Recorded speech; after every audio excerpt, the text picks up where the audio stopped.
Alhamdulillah ya Tuhanji, alhamdulillah yang dan kasiran ya benar-benar nanti na'matu wa nasta'inu wa nastaghfiru wa nastaghfir wa natubu ilaihi wa la naqutu ilaihi wa tawakkal alaihi. Allahumma shalli wa sallim wa barik ala sayyidina Muhammadin wa safiina maulana Muhammad wa ala alihi wa ala sahbihi wa dzurriyyatihi. Wa man tabi'ahum bi ihsan ila yaumil qiyamah. Assalamualaikum warahmatullahi wabarakatuh. Waalaikumsalam warahmatullahi wabarakatuh. Pertama-tama marilah kita panjatkan syukur kepada Allah Subhanahu wa taala yang telah memberikan rahmatnya sehingga kita dapat berkumpul di sini pada malam hari ini di Mushola Baitur Rahmah. Semoga pertemuan kita dirahmati Allah. Amin. Amin. Kedua kalinya salat serta salam marilah kita aturkan kepada junjungan kita Nabi Agung Muhammad sallallahu alaihi wasallam. Kita yang dengan syafaatnya di yaumul kiamat. Amin. Ya Allah. Teman-teman yang saya sayangi dan saya banggakan, kita ini menempuh jalan ilmu, maka man salaka tariqan yaltamisu bihi ilman salallahu lahu bihi tariqan ilal jannah.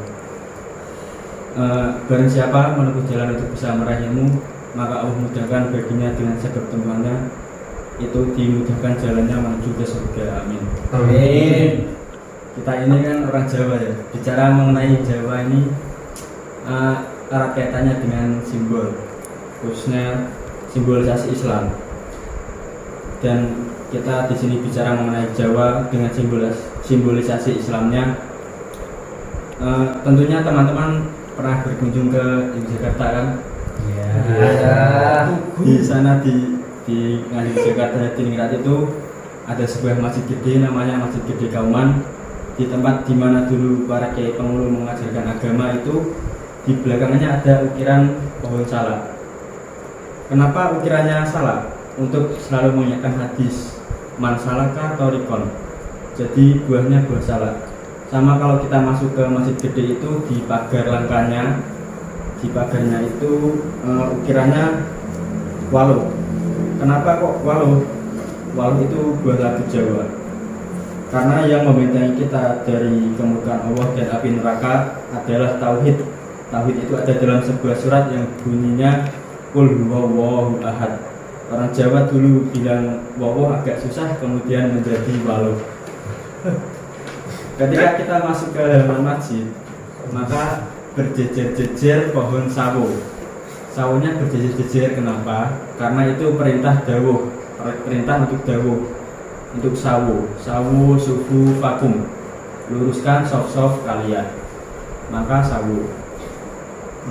Sedangkan kalau kita masuk ke serambinya itu, di serambinya Masjid Gede Kauman ada ukiran paling luar itu adalah buah nanas,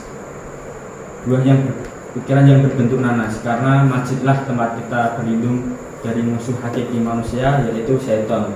Maka nanas Qul a'udzu birabbin nas, malikin nas, ilahin nas, dan seterusnya. Kemudian kalau kita lihat di atas Masjid Gede Kauman itu ada ukiran tanaman yang saling bertaut satu sama lain. Sulur-sulur seperti ini disebut sebagai lunglungan. Lunglungan itu artinya tulung-tulungan. Wa ta'awalu 'alal birri wat taqwa. Jadi masjid itu tempat kita saling tolong-menolong di dalam kebajikan dan ketakwaan. Teman-teman sekalian hadirin, kita ini sangat lekat dengan simbolisasi karena orang Jawa itu memang susah diajak bicara vulgar. Maka ketika mengajarkan agama pun dulu para kiai menggunakan simbol, apalagi di masa penjajahan ketika kemudian penjajah memberikan tekanan-tekanan besar kepada ajaran yang sahih, sehingga kemudian kita lihat sampai ke atap masjidnya itu, atapnya berbentuk tajuk, di puncaknya bukan kubah tapi ukiran daun kluwih. Kita lihat kalau masjid-masjid yang ada yang ada hubungannya dengan dinasti Mataram itu, pasti di bagian atapnya ukirannya daun kluwih. Kenapa kok ukirannya daun kluwih? Karena kluwih itu kaluwihan, bahasa Arabnya al-fadl. Qul innal fadla biyadillah yu'tihi may yasha. Yang namanya keutamaan, anugerah agung itu berada di dalam tangannya Allah Subhanahu wa taala. Teman-teman sekalian, Jadi saya ingin menunjukkan betapa kemudian yang namanya Jawa itu aslinya awalnya dibangun kebudayaannya, simbol-simbolnya oleh para santri yang salah satunya dari dinasti Mataram tersebut. Yang pertama Pangeran Diponegoro, kakek buyutnya namanya Pangeran Mangkubumi. Yang ketiga kakek buyutnya namanya Sultan Agung. Inilah tiga sosok yang kemudian menjadi referensi bagaimana menjadi seorang muslim yang soleh dengan memberikan pengajaran berupa simbol-simbol kepada rakyatnya. Di lain hal, kita belum bicara mengenai pakaiannya, oleh basuh takwa atau baju takwa, yang dimana seluruh perwujudannya adalah makna takwa, seperti keris, pakaian orang Jawa zaman dahulu, keris, bebet, stagen, kamus, timang, sorjan, blangkon, dan lain-lain.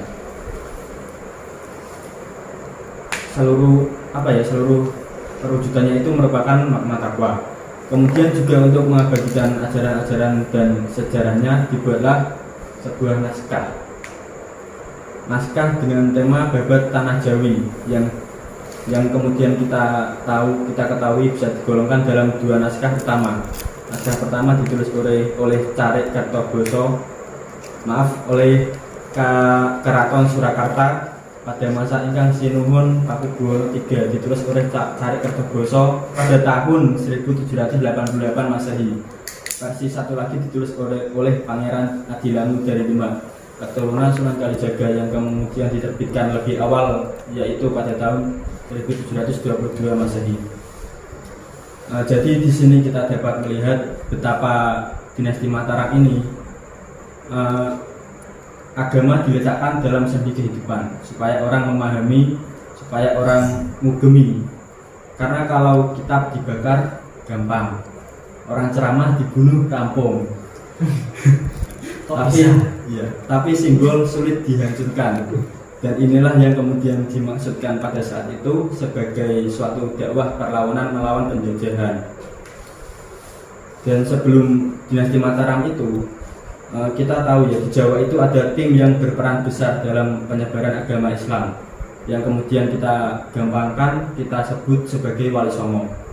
Mereka bisa dibilang tim dakwah tersukses yang pernah ada. Bagaimana bisa? Karena dulu orang Jawa itu sebagian besar penduduknya beragama Hindu dan Buddha, convert berubah ke dalam agama Islam menjadi Muslim dalam kurun waktu kurang lebih 50 tahun pindah menjadi Muslim. Itu sedikit mengenai Jawa dengan simbolisasi Islamnya. Sebagai penutup, di sini saya akan, dan sekaligus referensi yang saya ambil dari Ustaz Salim Afilah, beliau berpesan, ayo kembali menjadi 100% Muslim, 100% memahami sejarah kita, dan kita berjuang bersama-sama untuk masa depan yang gemilang. Amin ya rabbal alamin. Amin. Akhirul kalam. Assalamualaikum warahmatullahi wabarakatuh. Waalaikumsalam warahmatullahi wabarakatuh. Cut.